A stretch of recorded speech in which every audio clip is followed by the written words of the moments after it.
Ils étaient une vingtaine de manifestants ce vendredi matin devant le parvis de l'hôtel de ville pour demander l'arrêt immédiat des travaux entamés il y a 7 mois dans l'ancienne carrière du vallon de Corbière dans le 16e arrondissement. Nous nous sommes aperçus qu'il y avait un trafic de camions très important qui se faisait sur les RD 568 qui traversent nos villages et des camions bennes. Et que nous avons suivis pour savoir où ils allaient. Et ils allaient dans une carrière qui était désaffectée jusqu'alors et dont on ne savait pas ce qu'elle allait devenir. Et nous avons vainement cherché un panneau nous indiquant quels étaient les travaux en cours et quelle était la destination de ces travaux. On n'a rien trouvé. Depuis 7 mois, on laisse des myriades de camions déversés dans une carrière désaffectée, des déchets dont on ne sait pas, dont on ne connaît ni la nature ni la destination.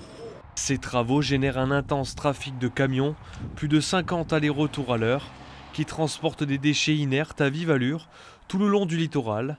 Les habitants sont épuisés. Ils roulent à une allure, mais moi je dis ils sont fous. Et je vous dis, il y a une rotation tous les 3 minutes. Vous vous rendez compte un peu? Toutes les 3 minutes. Et d'autant plus, on ne sait pas ce qu'il y a dedans.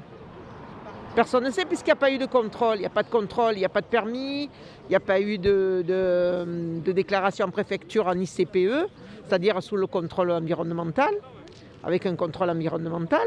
Donc ils peuvent mettre n'importe quoi, de l'amiante, ils peuvent mettre des déchets toxiques, des déchets d'eau, n'importe quoi. On ne sait pas ce qu'il y a, on ne sait pas ce qui rentre.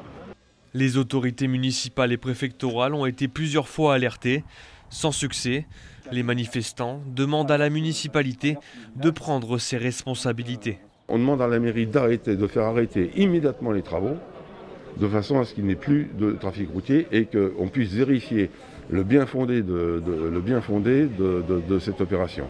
En cas d'échec, la Fédération des comités d'intérêt des quartiers du 16e arrondissement saisira le tribunal administratif pour obliger le maire et le préfet à prendre un arrêté interruptif des travaux.